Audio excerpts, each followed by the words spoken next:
Welcome to Soulfire Wisdom with Kate Olson. As an evolving spirit and change adventure navigator, it is Kate's mission to empower and guide you on your path and inspire your truest passions. She will encourage you to share your gifts, speak your truth, and ignite your inner wisdom and purpose. She hopes to do so with a little humor and grace, and her own soulfire passion. Kate talks with amazing guests who have embraced the pursuit and are fanning the flames of their own passion, purpose, and soulfire wisdom. Now here's your host, Kate. Good morning. Welcome to Soulfire Wisdom and our special broadcast today for my book launch, and that's the Joy Resilience Connection, 3 days to start a joyfulness practice that fuels resilience. And so if this is your first time listening, I'm a hypnotherapist, NLP practitioner, Reiki master, and a life coach.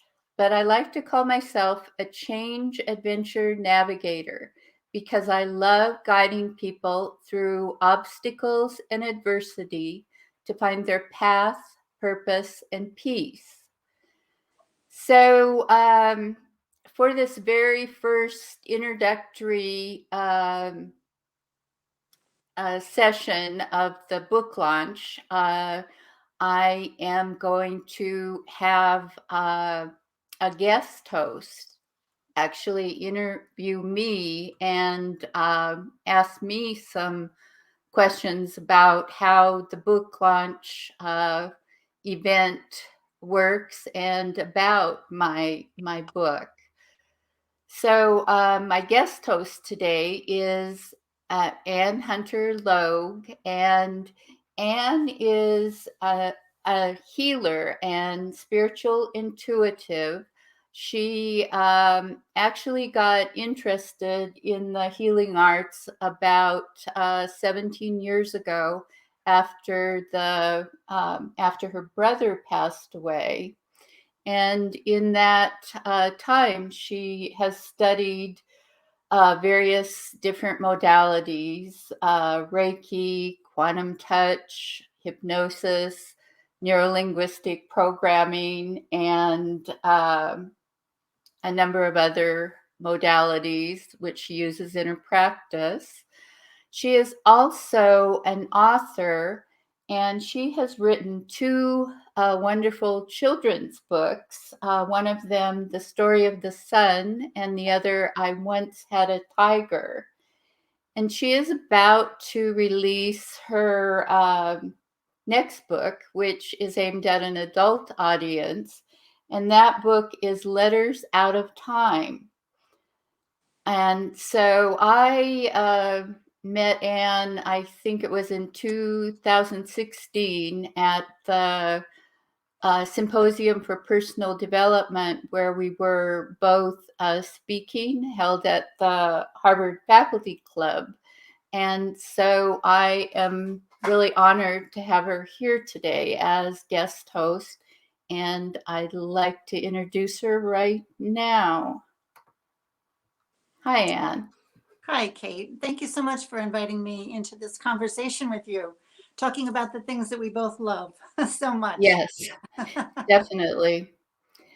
So I'm just kind of going to turn over the host duties to you and let you start off asking me questions. Sure, that sounds great. I loved reading your book, and as I mentioned to you as we were chatting earlier, there's so many wonderful morsels that you included in it. I am interested, though, in the structure of it. I mean, I want to talk to you about, when the book is coming out and those kind of things as we finish up our conversation. But I'm interested in the way that you structured it, because you have a lot of ideas and techniques that you included in it, but you also included case studies or, stories of people.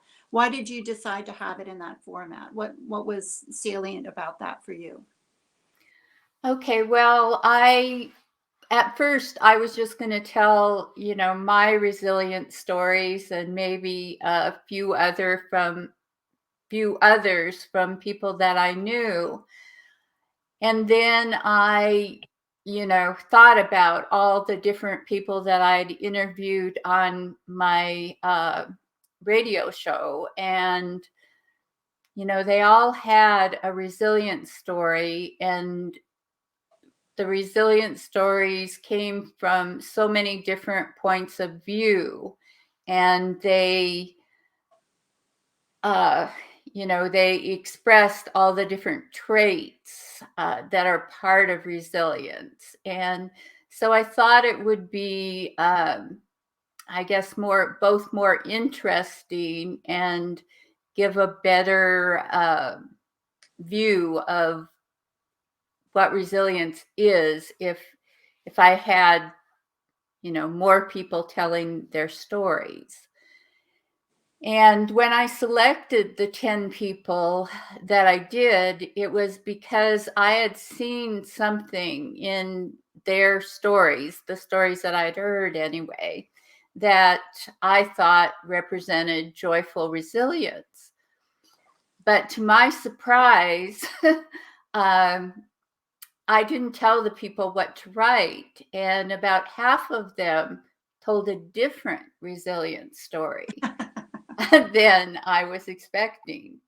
But they all did, as I said, demonstrate different aspects of resilience. So It's really interesting also because talking about the structure of the book, you also divided the stories between men and women, and rather than put them all together. And I'm wondering why you chose to do it that way.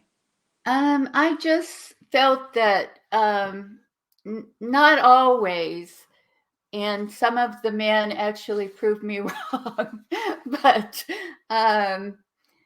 I just think that men and women have a different idea about what it is to be resilient and how they deal with adversities and obstacles in their life. And I wanted to show that contrast, but and it did show up in a couple of the stories, but in a couple of them, they were more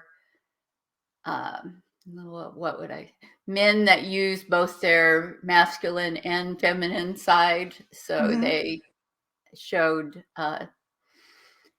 different traits than I was expecting.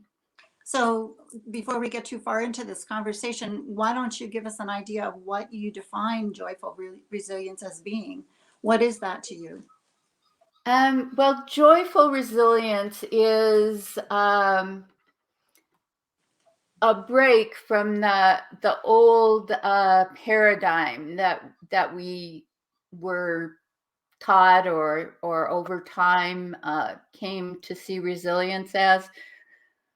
Resilience in the past was kind of, pull up your bootstraps and get through it no matter what. And it's probably going to be a lot of suffering and just really hard. And being resilient or dealing with adversities and obstacles is hard, but it doesn't have to be, suffering and joyless. We can have joy as a component of resilience or as a mindset that we continuously return to, even when we're going through, difficult times and adversities. And I think in the past, well, even as part of our historic way of dealing with things, at one time it was thought that things that brought pleasure or joy actually, kept you from staying on track and achieving your goals and getting through difficult times. And that's not actually true. So you kind of think this is kind of a divergence from the kind of puritanical way that, the hellfire and brimstone way that a lot of people were trained as children or, in their younger years. This is kind of breaks Yes. away from that. You're just kind of reinventing that. It's a reboot. Well, I'm not reinventing that. I think it Reboot. exists, but I think in our conditioning, a lot of people still have some of those old ideas. Like when, they think like, okay, when I'm going through difficult times, I just have to, work and suffer, and I can't do those things that would bring me pleasure or um, make me happy. So, Yeah, so you mentioned a number of different influences on you, and like you and I are both interested in neurolinguistic programming, and so I've been working with a young man who's about 7, and I just want to read this one thing if you'll allow me. It's so interesting to me because this is from Frogs into Princes by Richard Bandler and John Grinder, and they're talking about when they met Milton, and they brought a young man who was 17 to meet Milton, and he was on stage. And Milton said to them, "Why have you brought this boy here?" And the psychologist explained the situation, gave the case history as best he could. And Milton looked at the psychologist and said, "Go sit down." And then he looked at the young boy who thought that he was going to get electric shock or something. He didn't know what was going on. And he said, "How surprised will you be when all your behavior changes completely next week?" And the boy looked at him and said, "I'll be very surprised." And Milton said, "Get out, take these people away." And the next week, the boy's behavior changed completely. Now, this was a young man who was like cutting people, threatening them with a knife. And so he had very aggressive behavior, totally changed. So what Milton did is he offered him a possibility that there were different ways that he could work things out. And I think that's really what you're trying to say here is we're offering different options here. We don't have yes, to have the same options. definitely. Yes. And you also use the phrase locus of control. So could you talk a little bit about that, what that means? Well, it isn't my phrase. Locus of control is a common phrase in research, in the research on the study of what they decided resilience was. Okay. And what it means is what you feel you have control of in your life. Like some people feel like they're fully in charge of their destiny and what happens, and other people feel like a lot of it is out of their control. Like, So they're just kind of drifting along. Yeah. or that someone else is Running the show. setting the scenario. So it's interesting also that one of the other examples that you used that I thought was really, really very interesting and very important was the one of the marathon runner, because you said you're talking about a marathon runner, which of course, when you think about that, we think of the physical endurance and the strength and the, training that goes into being a marathon runner. But you brought the point out, which I think is really interesting, is that a marathon runner, in order to be successful, needs to also have emotional strength, spiritual strength, psychological strength. And so do you think that those qualities also come into resilience, like no matter what the situation is? I mean, is it a holistic thing or is it just? Yes, I believe that it's more of a holistic thing. As I said in the book, some people break resilience down into categories of emotional, psychological, physical, and as far as defining them, that's a legitimate way of breaking things into categories. But in real life, where resilience is concerned, it's all integrated, Mhm. like, so You have to that's have, why I yeah. have this really long list of traits. And Mhm.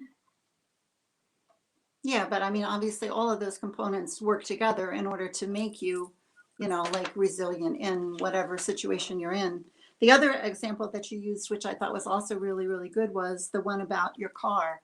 And when your car is running well, you have to, like periodically change the oil in order to keep it running well. And that's the kind of same thing that you're saying. Like, this is not like a one-shot deal where like you're resilient one time and then the next time you're not. This is an ongoing thing that you continuously have to work at. And it's like it's a lifestyle, it's a way of looking at things, and as we know from NLP, a reframing of experiences. So I really love that you took that yeah, example, like a day-to-day thing that we all have to do, and made it into an applicable thing. yes, and definitely, uh, since resilience isn't just one thing, it's a combination of a lot of different traits. You can continuously strengthen your resilience Mhm. by strengthening those individual traits. It's very true. So, in one of the examples there, I don't want to necessarily mention the name of the person, but you said um, there was a story where this was about a woman, and she said that it was pain piled on over the years. And do you think that's kind of a common phenomenon with people? I mean, especially now, because we've been through a couple of years of pain. Yes, definitely. I think that's what, in a lot of cases, leads to what we define as trauma.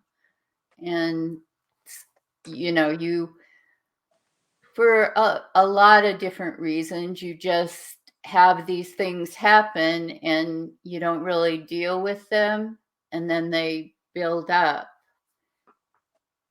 Do you think there's a difference between like collective trauma and individual trauma? Like, we've been all kind of experiencing collective trauma because of the pandemic and the situation that that's incurred, but then we also have individual trauma because we have family members that have been sick or hospitalized or, affected by this. Yeah. I mean, is there a distinction between those two? Um, I think there is a distinction, but I think they both can have similar effects on people. Like, even the people that didn't have as much in the way of individual traumas during this time period will still have some effects based on the collective trauma Mhm. that we've all been going through. And so when you're trying to treat somebody, do you treat their own individual things, or do you kind of treat the whole thing? I mean, how do you make that distinction, or don't you? Well, I would treat their individual traumas, and then their experience of the collective trauma would actually be an individual trauma. So do you think it has to do with like worldview? I mean, do you think that comes into play? Yes, definitely. How you see the Def- world, you see it as being like working in your favor or not. So a lot of that has to do with belief systems, and that's what you're trying to really reprogram in this book, is showing people that there's different ways to approach situations. Yes, yes. There's actually a whole chapter that talks about that. So, yeah, it's part of something that I think we all, um, have to do from time to time. So one of the other quotes that I just really loved was a quote that you have in the beginning of one of your chapters from Oprah, where she says, "Turning your wounds into wisdom." And probably most of us know a little bit about Oprah's story, that she had a very difficult childhood. So obviously she has been able to survive and, thrive regardless of those situations.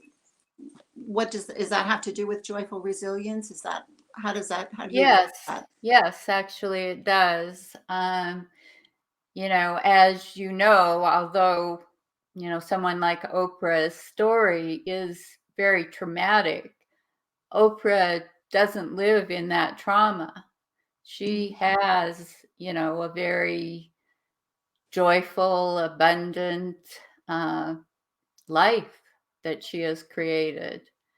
And it was, she tells her story, but she doesn't live there. So what do you think the bridge there is? Well, we have to realize that what has happened to us in the past does not define us in the present moment or what our future will be.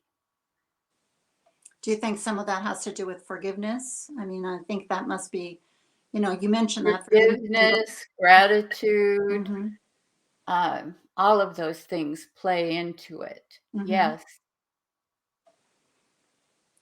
So do you think that there's like a distinction between working with someone in session and bringing that into a real life situation? Or do you think that somebody can obtain healing working with a therapist and then when they go into a real life setting, it doesn't translate? How do you think that works in your experience? Well, in working with clients, I always try to have it translate into their real life and being able to use the tools that I give them to live their life, after they're no longer working with me. And I think that is actually the goal of most um, therapists and life coaches, at least I would hope it would be.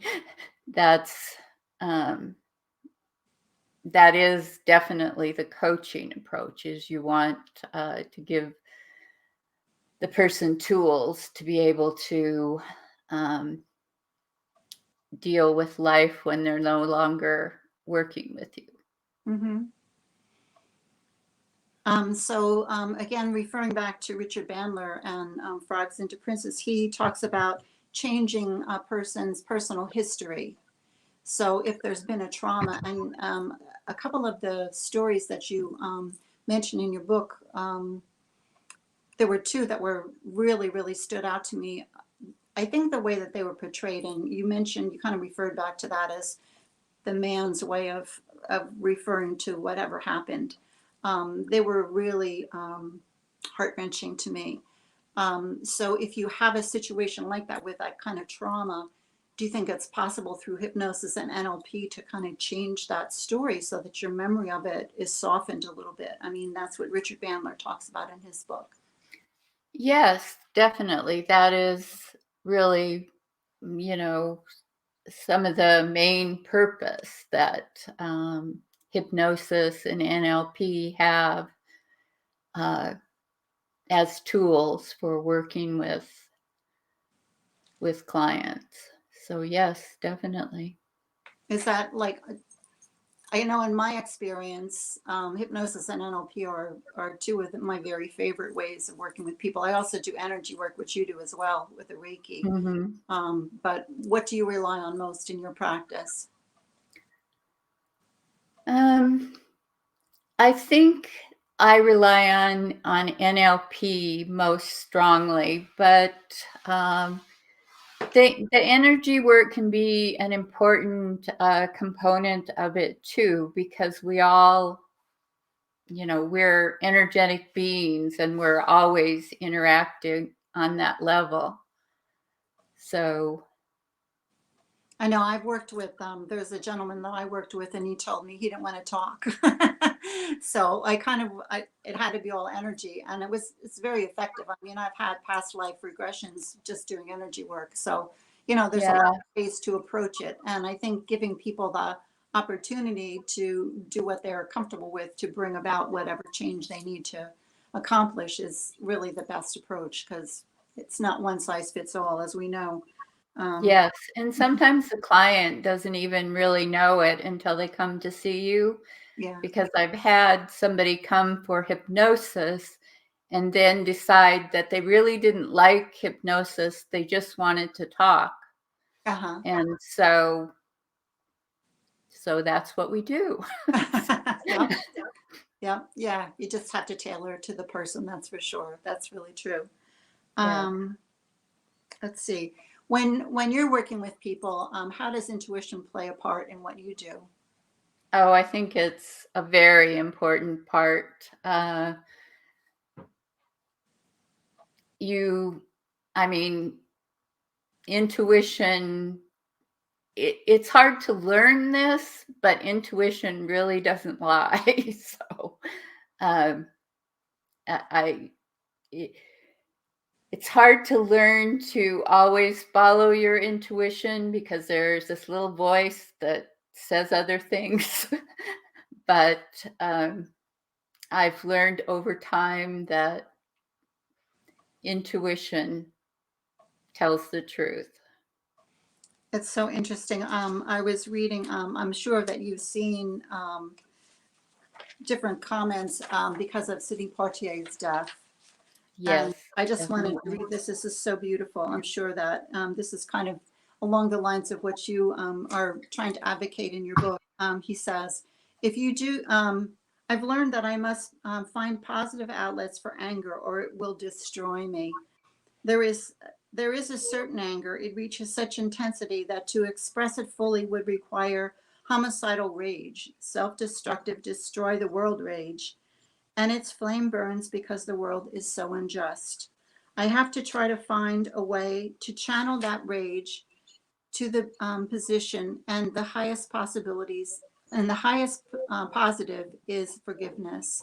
And that's from Sidney Poitier's The Measure of a Man, a Spiritual Autobiography. And he's just a person that I think we've all looked to as being a man of such grace. And, Yes, you know, definitely. he's kind of embodied Definitely. that, where he's found a way to manage the injustices of the world that I'm sure he experienced in his life and career. And it's really Yes, interesting. with his passing, he was brought to mind, but the person that I mentioned in my book who exemplifies that would be Nelson Mandela. Yes, yes. I know one of the quotes of Nelson Mandela is like, if he was released from prison and still had hatred, then he would still be in prison or whatever. I don't know if it was hatred. Yes, he something very similar to He that. Yes, he said recognized that. that it was an inner job. Yeah, it's very, very. Okay. Well, thank you, Anne, for being here today and asking me about the book. I, really appreciate it.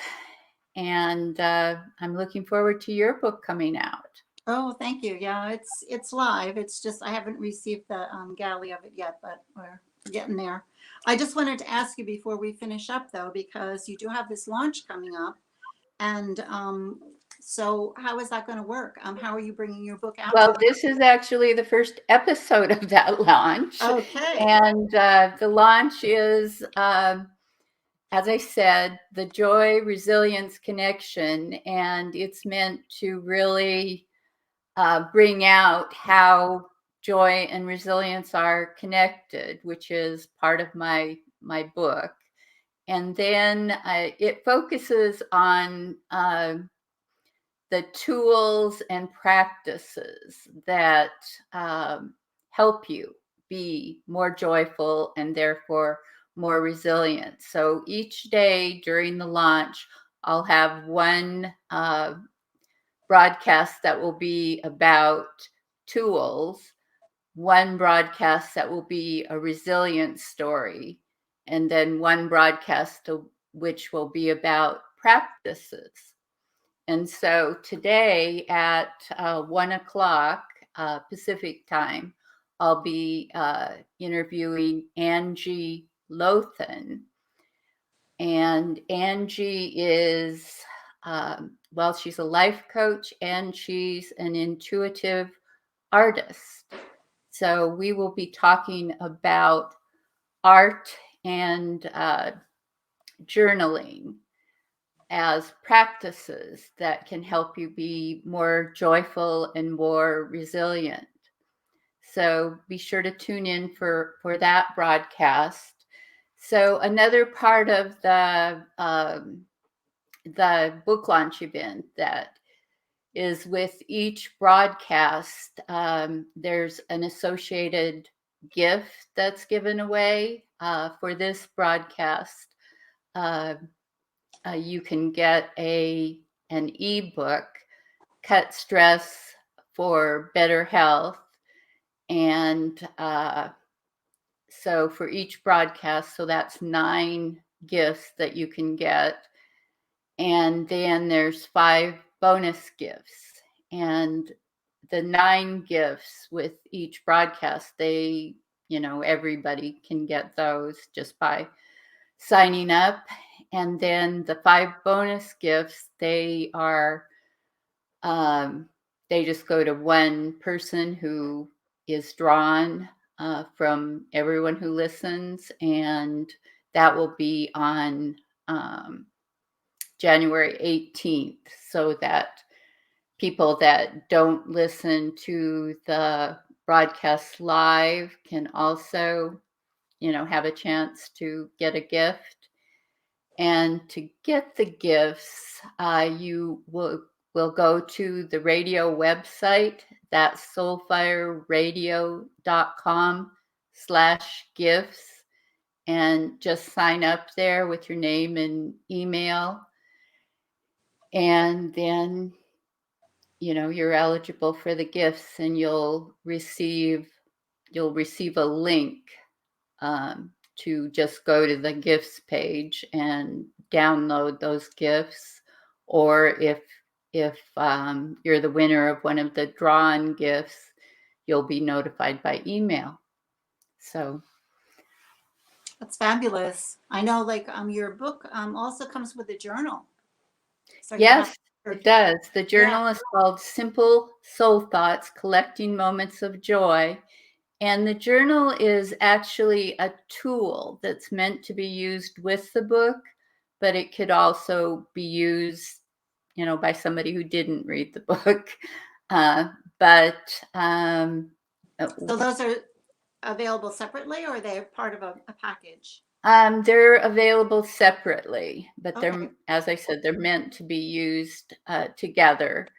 And how the journal works is it really helps you create that joyful mindset, that joyful resilience mindset. Because So do you have prompts in it the journal? takes a little work, Yeah. but it's well worth it. Oh, sure, definitely. Yeah, so that's really exciting. Well, I loved your book. I really did. And I'm sure it's going to benefit so many people. Why did you choose to bring it out at this time? Well, yes. I was always planning on writing a book on resilience.